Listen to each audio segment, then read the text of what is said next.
La automatización no es una opción. Un podcast de Moving Robots y Tecnalia.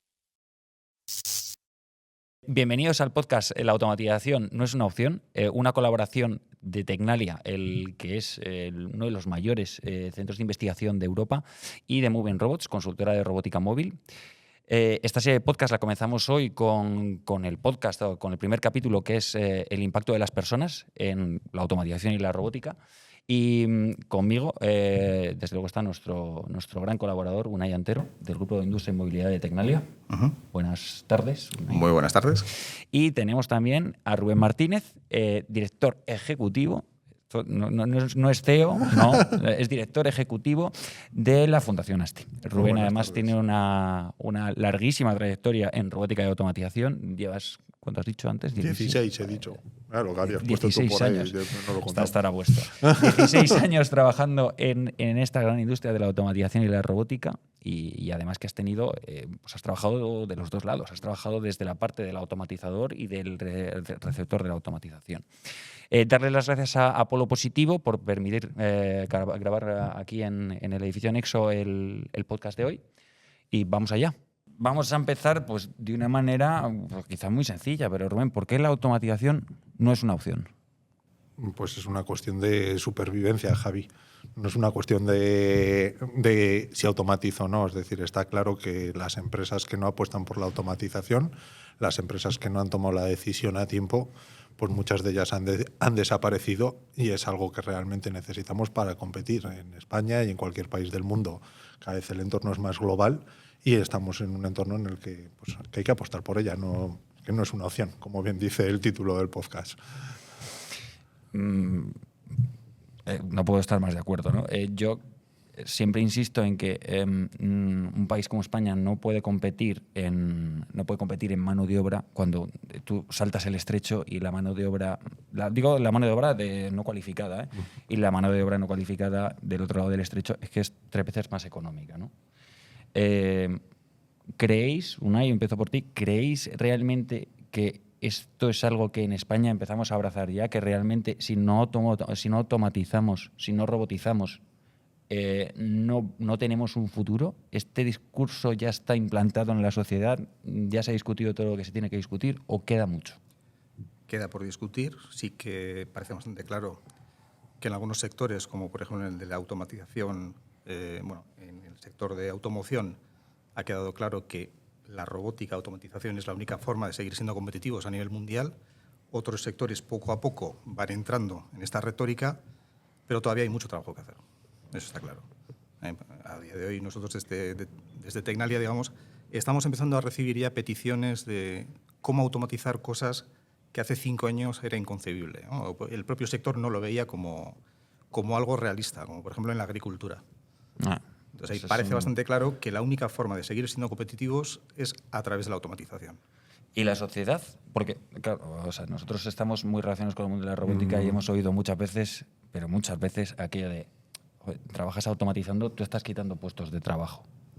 Eso la sociedad empieza a aceptar ya que realmente es que no es que quites puestos de trabajo, que en realidad sí que los quitas, pero es que si no los quitas no existe un futuro. ¿Ese discurso cómo está?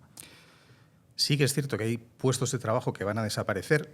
En muchos casos no implica eso necesariamente que vayan a desaparecer el puesto de trabajo de la persona. Esa persona habrá que, tendrá que reubicarse en otro puesto de trabajo, seguramente pues, en una tarea menos repetitiva o menos peligrosa o ingrata muchas veces.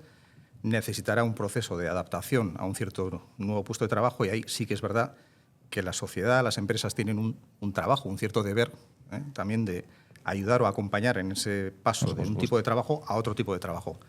Pero es, como se comentaba antes, es una medida que va a ser absolutamente necesaria para poder seguir siendo competitivos pues, en un mercado global como en el que estamos. Tú, Rubén, ¿qué dices? ¿La sociedad ya lo tiene claro o no? Me vas a permitir un ejemplo muy de andar por casa, ¿vale? Esos son los mejores. Exacto, para poder explicar que creo que la sociedad sí que está evolucionando y que puede cambiar, ¿vale? Un ejemplo personal mío y que he vivido en primera persona, es decir, creo que sería en los años 2000, 2002 aproximadamente, que yo descubrí y vi por internet que había una cosa redonda que aspiraba solo a la casa, ¿vale? Lo que Y todos conocemos como la rumba. Como la rumba a día de hoy, exacto. Pero en aquel entonces no estaba ni en la venta en España, ¿vale? Y estábamos por fechas como ahora, por noviembre o así. Y dije, joder, una de las labores que yo tenía en mi casa con mi mujer, en aquel entonces mi novia, era pasar el aspirador todos los sábados. A mí me gusta mucho andar en bici y me gustaba coger la bici y salir por las mañanas a entrenar, pero no podía porque había que pasar la aspiradora. ¿No te gusta el aspirador o...? Es Bueno, yo creo que no le gusta a nadie, ¿no? una de las funciones que había que hacer. Entonces, lo consulté y dije, joder, hay que pedirla a Estados Unidos y además. Y dije, voy a hablar con mi cuñado, que seguro que me ayuda. Siempre hay un cuñado, ¿no? Exacto, Fernando para Reyes nos puede regalar. Me dijo, Rubén, conozco muy bien a mi hermana, no te metas en este follón que te va a traer problemas. Y pasa el aspirador y luego te coges la bici. Digo, vale. Siguiente opción que toqué, dije, mi padre, que seguro que me entiende, que lleva pasando el aspirador 50 años en casa, los sábados por la mañana, y cuando yo salía antes, ¿no? Antes madrugaba para pasar el aspirador. Y mi padre me dijo lo mismo, Rubén, llevo tantos años casado con tu madre, no hagas esto que te puede provocar problemas, no automatices esto y tú cumple con tus obligaciones. Vale. Suicida, se lo comenté a mi suegra. No va a decir la respuesta de mi suegra, lógicamente, pero yo aún así... ¿Tu suegra es posible que te esté escuchando? A lo mejor, exacto. Importante. Exacto. Entonces, decidí y dije, oye, pues yo la compro y me la traigo para Reyes de regalo. Oye, en menos de año y medio la tenía mi padre, la tenía mi cuñado, la tenía todo el mundo. Entonces, creo que todo el mundo, llamémoslo, la sociedad se van dando cuenta de que hay labores y tareas que hacemos los humanos, que estamos preparados para hacer otra serie de cosas y las cosas cambian. A partir de esa automatización me casé y tengo 2 niños. No te fue mal. Antes lo de los niños estaba más complicado todavía cuando no pasaba el aspirador. Claro, ya, lo que pasa es no sé si te sirve como ejemplo para que la sociedad vaya entendiendo. Me gusta como ejemplo, pero tiene un pequeño detalle sin importancia y es que la rumba no quita puestos de trabajo. No.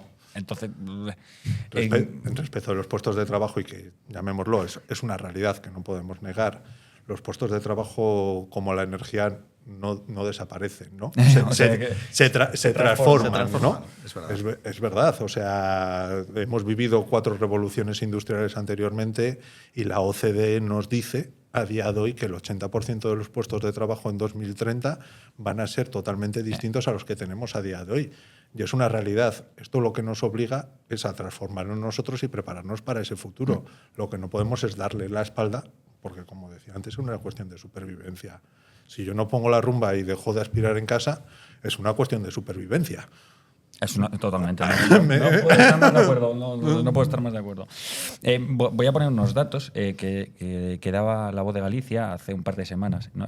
Decía que Stellantis Vigo, la que ha sido durante muchos años pues la mayor planta, bueno, y sigue siendo la mayor planta que tiene el grupo Stellantis o el anterior grupo PSA en España, en los últimos 15 años había reducido su plantilla en un 40%. Sí que es verdad que hace 15 años estaban máximos productivos y hoy en día no lo está, pero ha reducido la plantilla en un 40%. Una barbaridad, ¿no? Pero sí que hay que decir que, oye, la fábrica de Stellantis Vigo sigue funcionando y, sin embargo, también hace un par de semanas Volkswagen publicó su deseo de cerrar 3 plantas en Alemania, ¿no? Entonces, claro, enfrentarse con esta dura realidad, ojo, es complicado, ¿no? Pero yo creo que eso también empieza a demostrarle a la sociedad que o empezamos a tomarnos los avances de esta última gran revolución o Industria 4.0 más seriamente, o no somos competitivos, estamos fuera de juego, ¿no? Lo estabas comentando, vemos una clara tendencia a que puestos que son de poca cualificación o ninguna cualificación van a ser automatizados.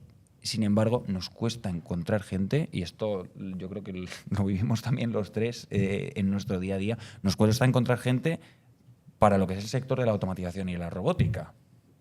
¿Qué problema tenemos ahí, Unai? Que además tú eres experto en tendencias. Bueno, al final, es una tendencia generalizada que al final, el futuro demanda, ¿no?, más perfiles técnicos de este tipo y son difíciles de encontrar. Muchas veces también hay un tema de salarios, muchos se van fuera y eso es así. Hace un rato, ¿no?, lo estábamos comentando. Sí. Pero es así. En esta transformación de trabajos, pues algunos de los trabajos a los que se va a convertir, ¿no?, el futuro de los oficios va a ser pues digamos, soporte o mantenedor de robots, programador de robots, gestor de todo esto, y vamos a transformarnos pues, de trabajos más de destornillador a trabajos de más teclado, digamos. Pero, ¿cuál es el problema de base? ¿La automatización y la robótica no son sexys? ¿No son atractivos? Bueno, yo creo que ahí podríamos estar hablando ¿Atractivas? largo y tendido, pero hay un cierto problema base. Por ejemplo, no son atractivos mirando las estadísticas, digamos, sería para el sector femenino, y hay un problema de base bastante grave y profundo. Está claro que ahí disponemos únicamente del 50% de la fuerza de trabajo, porque el otro 50% no está. Por ejemplo, y a nivel de universidades, institutos, se hacen iniciativas para intentar hacer más atractivo pues, las carreras técnicas, pues, no solo a los chicos, sino también a las chicas, pero no está funcionando pues, tal como debiera. Sigue habiendo un cierto déficit, así como otras carreras son, digamos, prácticamente femeninas, en este caso pues sí que tenemos la mitad de la posibilidad que tendríamos. Esto está claro que uno de los problemas bases es que nos falta el 50% de la fuerza de trabajo, ¿no? Por ejemplo. ¿Cuáles son los otros problemas? Es que realmente, comentabas y comentábamos antes la cuestión de los salarios. Está claro que quizás los salarios no están al nivel que tienen otros países. Eso es un motivo de fuga de talentos, totalmente, o fuga de cerebros. Que ¿no es realmente atractiva desde tu punto de vista la automatización y la robótica? Bueno, ¿No son? Sí que es atractiva, lo que pasa es que es un mercado en el que, bueno, en ciertos aspectos o en ciertos sectores, digamos, hay una mayor demanda de la oferta que tenemos.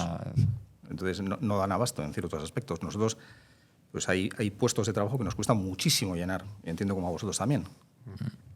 Rubén, tú no te aguantas en decirnos algo del 50% que no está en el sector de la robótica. No puedo entrar todavía en ese 50%. Se está conteniendo. Y sí que me gustaría, desde mi punto de vista, el sector de automatización y robótica es atractivo. Creo que nos hemos hecho un flaco favor durante muchos años y no hemos hecho una labor de marketing adecuada desde el punto de vista de que se entiende muchas veces como un sector duro, de muchas horas, de mucho trabajo, de mucho esfuerzo. Porque la tecnología quizá no había dado el salto evolutivo que a día de hoy ha dado y que permite que las cosas sean mucho más sencillas. Entonces, requiere un esfuerzo, y en una sociedad en la que nos hemos vuelto cada vez más cómodos, que nos cuesta más el esforzarnos, por la propia tendencia de los padres es a llevarles a nuestros hijos a carreras, a titulaciones que requieran un menor esfuerzo, porque luego, como bien estabais diciendo, salarialmente tampoco van a percibir esa diferencia de ese esfuerzo. Entonces, ese marketing nos ha jugado una mala pasada. Luego hay otra parte que tiene que ver con la tecnología. La tecnología ha evolucionado mucho más rápido que el sistema educativo, ¿vale? Entonces, el sistema educativo está en un nivel y la tecnología está a otro nivel, y ese gap hay que salvarle de alguna forma. Y el último punto de vista que yo creo que tenemos que hacer como sector de automatización y robótica es: no nos podemos poner al final del funnel, llamémoslo, a ver lo que sale. Es decir, si nos ponemos en la puerta de la universidad a ver cuántos titulados salen, pues llegamos tarde, porque el problema está en la base, en el que no han escogido mucho antes, lo que tenían que escoger. Entonces hay que intentar trabajar antes. ¿Antes a qué edad? Pues cada vez los estudios me dicen que antes, ¿no? Que antes, exacto. El último estudio que tenemos, que es el informe TEENS internacional, no es el PISA, sino el TEENS, que se dirige y se hace con niños y niñas de cuarto de primaria, se produce una desafección brutal por las matemáticas en cuarto de primaria. Es decir, en cuarto de primaria el profesor ya te ha marcado: para que se te dan mal las matemáticas, no vayas por esta vía. Estamos hablando de niños de 8 y 9 años. En España son las matemáticas y el inglés. Yo no me preguntes qué es lo que hay ahí. ¿Algo pasa? En mi casa, desde luego, lo vemos. Con 2 hijas hay una desafección total. Algo han debido ver en casa que... ¿A las matemáticas y el inglés o solo a las matemáticas? A las matemáticas, en este caso. Lucky you. Las matemáticas. En inglés ha mejorado mucho, y en matemáticas lo que se genera es una angustia muy grande a los niños. O sea, los niños tienen miedo a enfrentarse a los problemas porque ya les han puesto la etiqueta o el estigma de tú no vales. ¿No? Yo tengo que decir una cosa. Yo soy ingeniero industrial con los 5 años estos que teníamos que estudiar todos de ingeniería industrial antes. Yo a día de hoy, en mi día a día, vamos a ver, es tampoco feo que lo diga, pero yo las matemáticas no las utilizo mucho. Luego podemos comentar un poco el tema de las soft skills y la importancia que tienen, sobre todo en campos de ingeniería, pero realmente, no sé si esto es políticamente correcto o políticamente incorrecto, pero lo cierto es que yo no lo utilizo mucho, aun siendo ingeniero. Pero para un niño o una niña que un profesor ya le dice Ya, que esto no se te da bien, es mejor que vayas por literatura, entonces hay un error de base que es, pero ¿dónde están los trabajos del futuro? Que nos está diciendo la OCDE, como decíamos antes. Entonces, es correcto, sí. ¿hacia dónde estamos generando el talento y hacia dónde queremos virar a la sociedad, ¿no? Entonces, si no empezamos a trabajar antes, de forma temprana, con la robótica en las aulas como un medio educativo, lúdico con el que aprender, pues difícilmente vamos a generar esa atracción. Y como sociedad también, ¿eh? Y muchas veces tenemos que enseñar modelos a seguir quizá a esta juventud. Igual, no sé, aquí en plan fantasía, series de televisión de ingenieros quizá sean algo más aburrida que las de abogados y las de médicos, pero no hay gran cosa. Hombre, tenemos IT Crowd tenemos comedias, no modelos a seguir. Es verdad, buen punto me ha gustado. Es verídico. Hay un estudio que demuestra que cuando, no sé hace cuántos años hay, ¿os acordáis del CSI? Sí. Pues se incrementó la tasa de criminología y de este tipo de carreras, se multiplicó de una forma brutal. O sea, hay miles de casos, ¿no? El de Top Gun, que de repente todo el mundo quiere ser piloto, ¿no? Oye, es verdad. Unai, yo no voy a venir arriba porque sabes lo que pasa, que luego acabamos haciendo una serie de televisión sobre la cuestión y nos matan en casa, ¿no? Es verdad. Pues mira, pues esa es una propuesta. No sé si ahora se ve tanto la tele como en aquellos, entonces hay que usar otro medio. Rubén, pero exacto. Netflix. Exacto. Hay que ver el canal. Señores de Netflix, desde la automatización es una opción. Convendría que desarrollaran algún tipo de contenido para adolescentes, no. Hemos dicho para menores de 10 años, a ser posible, que les empujara a sectores como en la robótica y la automatización. Estaríamos gratamente agradecidos. Ahí está para el la redundancia. Bien. Bueno, paso al siguiente punto. Claro, hemos hablado de. Parece que esto me parece al final un podcast triste. Tiene que ser un podcast un poco más animado, ¿no? ¿Cuáles son las oportunidades? Porque alguien que tenga un adolescente de 15 años, esto tiene oportunidades. Esto tiene muchas oportunidades. ¿Cuál es el caramelo, Unai? Bueno, al final, quizá, ya te digo, no es mi expertise en este ámbito, igual es más del otro lado de la mesa. Pero bueno, por lo que veo, por mi parte, el mundo de la robótica lo que ofrece es una carrera en la que vas a aprender algo nuevo todos los días, vas a tener que reciclarte periódicamente, y si lo que te gusta es no estancarte y poder seguir avanzando, es un campo muy, muy interesante. Y sobre todo en el que vas a poder mezclar muchísimas disciplinas, muchos ámbitos que pueden ser muy interesantes. Por ejemplo, al final la robótica es una mezcla de mecánica, electrónica, software, sensórica. Soft skills, porque al final eso lo vas a tener que vender y lo vas a tener que instalar en un sitio en el que va a tener que trabajar con personas. Y eso es muchas veces la parte que a veces a los más tecnólogos se nos olvida y que es la clave para que eso de verdad funcione y termine siendo útil, ¿no? Al final. Me gusta mucho tu propuesta, el aprendizaje. Rubén. Totalmente de acuerdo. O sea, ¿cuál es el caramelito? Preguntabas de la robótica. Pues es que el caramelo es que es el futuro. O sea, y es donde hay que estar, y ya no tanto el futuro porque casi forma parte del presente, pero es donde debemos de estar. Componentes atractivas, como bien estaba comentando Unai, la multidisciplinaridad, ¿vale? Porque toca mecánica, eléctrica, electrónica, programación. O sea, es una maravilla a todo el que le apasiona toda esta parte, ¿vale? Y la parte de soft skills que comentabas es crítica y fundamental, ¿vale? ¿Por qué? Porque normalmente la robótica, como bien sabemos, tiene una parte de complejidad, ¿vale? Y de momento no hay nadie... Rubén, dijimos que no íbamos a decir la palabra complejidad. Vale. No es tan complejo. No, pero no es tan sencillo. Lo que tiene de positivo, llamémoslo esto, es que necesitas el trabajo en equipo.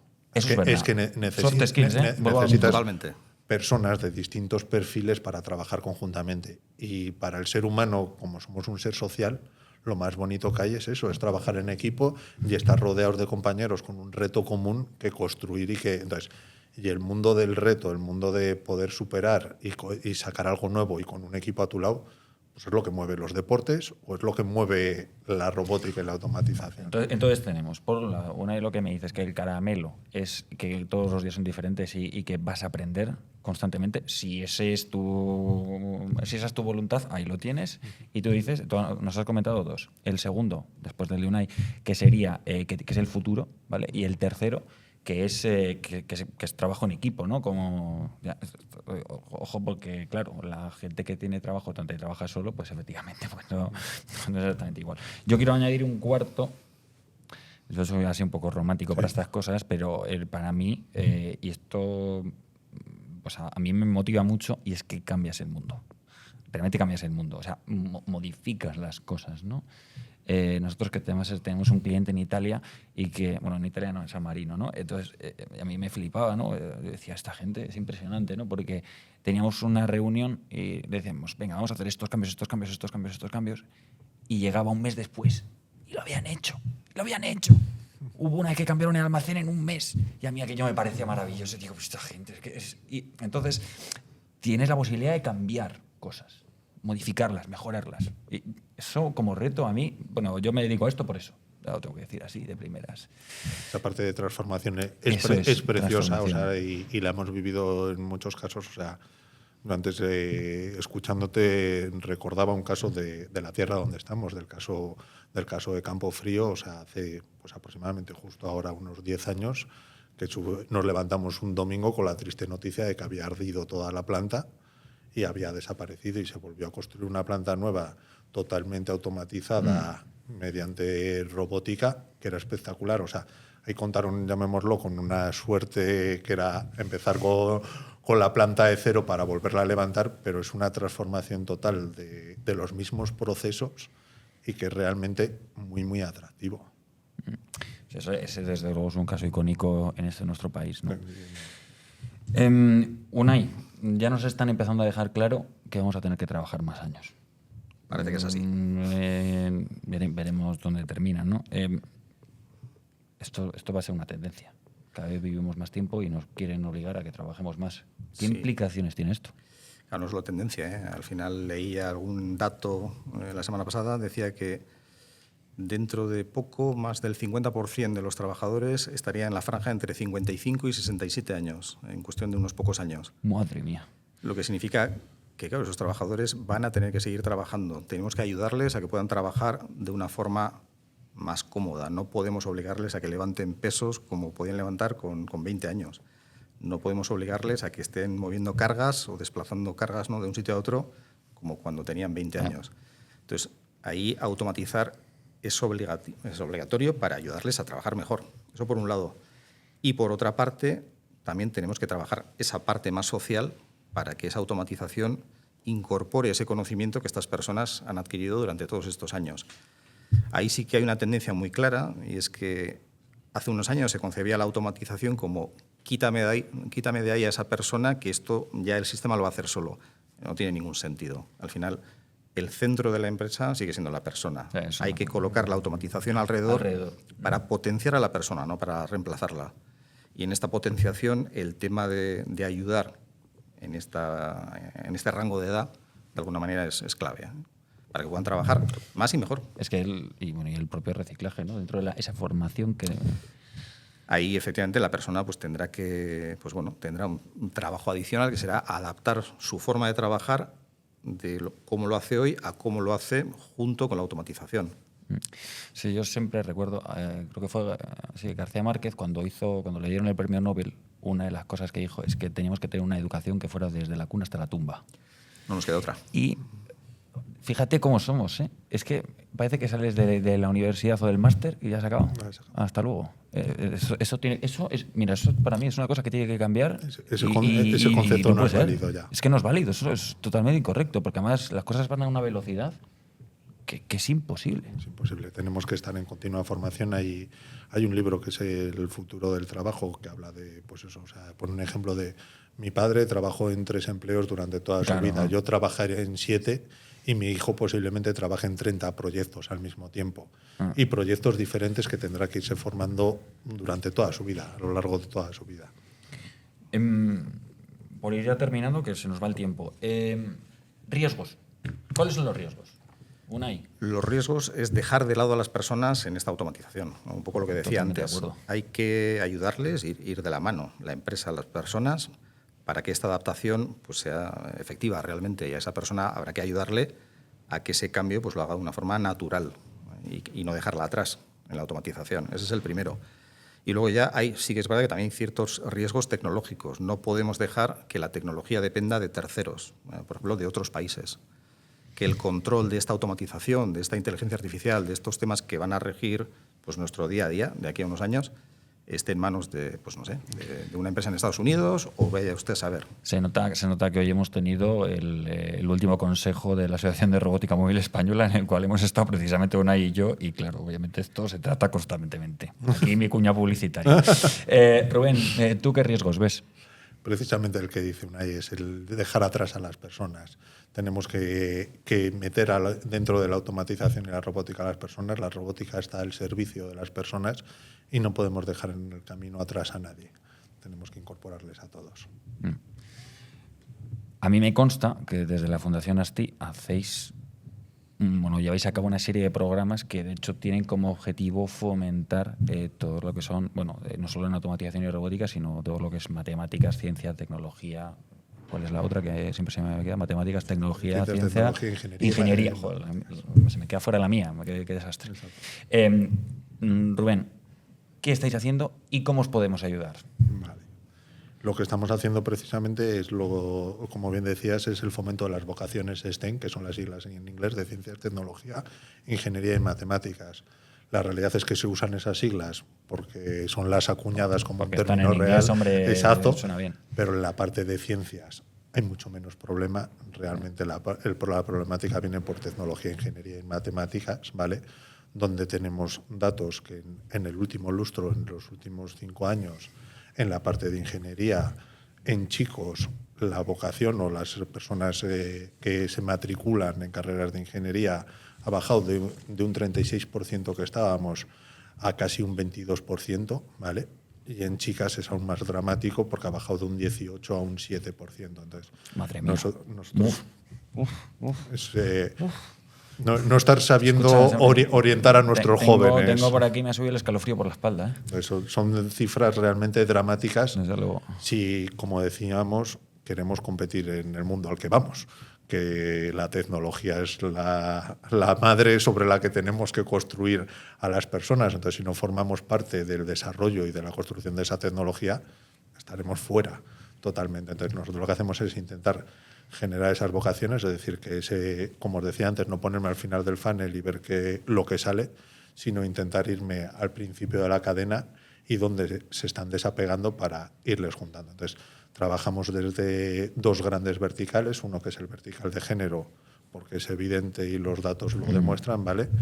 Donde precisamente acabamos de presentar ahora un informe, el informe más grande que se ha hecho en toda España, con una muestra de 1.000 alumnas de educación secundaria, ¿vale? En la cual hay 300 alumnas que llevan trabajando en nuestro programa X años, ¿vale? Y 700 que es el grupo de control. En el grupo de control solo el 3% de esas niñas quieren estudiar ingeniería y en las chicas que estamos trabajando con nosotros es un 25%. Ahí estamos. O sea, entonces, que eso funciona. Cuando haces algo, funciona y tiene resultados reales y ves que realmente esto cambia, ¿vale? Y luego el otro vertical que tenemos es el de robótica, ¿vale? Como os decía, la robótica a mí me parece apasionante y además me parece como una herramienta perfecta para que los niños cojan afición y pierdan el miedo, porque pues aprenden mecánica, aprenden electrónica, aprenden a programar. O sea, ya no es tan complicado, ¿no? Se divierten como equipo, construyen un robot, superan pruebas. Entonces, es muy divertido y les genera realmente ese sentimiento de querer seguir por estas vías. Entonces, ahí hay otra serie de programas también muy divertidos. ¿Cómo nos podéis ayudar? Ahí estamos, hay que llegar. Pues hay que trabajar desde muy pequeños, hay que trabajar en las aulas. Nosotros somos una fundación con muy pocos recursos económicos y como fundación lo que más necesitamos es voluntarios. Voluntarios que ¿qué es lo que más hacen? Divulgación. Divulgación, ir al colegio de tu hijo y dar una charla, contarlo. Es decir, nosotros formamos, llamémoslo, y damos la metodología de cómo vamos a hacer la sesión para que esto tenga impacto. Oye, yo soy muy voluntarioso y voy al aula y lo cuento a mi forma. pues si te damos la formación sobre cómo sabemos que esto funciona, pues mejor, ¿no? Muy bien, Rubén. Bueno, voy a intentar hacer un resumen general. Vale. Los caramelos son 4. Por un lado tenemos el aprendizaje, o el caramelo, es un caramelo muy grande. El aprendizaje, por tu parte dices que es el futuro, y el tercero era el trabajo en equipo. Y yo decía esto de cambiar el mundo, ¿no? Entonces, esos cuatro caramelos, ese caramelo tan grande compuesto de 4 partes, está encima de la mesa, señores. Vayan a por él. Y riesgo, dejar las personas fuera. También ahí yo creo que estamos los 3 alineados. Y luego la Fundación ASTI, señores, como bien dice Rubén, tiene un presupuesto limitado. Rubén seguro que estaría encantado de que el presupuesto fuera mucho más grande. Muchas gracias a los dos y nos vemos en la siguiente entrega, que Unai, yo creo que, como hemos estado comentando antes, la próxima entrega tiene toda la pinta que va a tener que ver con aplicaciones. Aplicaciones de robótica y automatización, lo más seguro, en automoción. Algo se nos ocurrirá. Sí. Muchas gracias a los dos y darle también las gracias a Nexo de Burgos, que es donde estamos pudiendo grabar hoy el podcast. Y señores, nos vemos en la siguiente. Perfecto. Un placer. Muchas gracias. Gracias.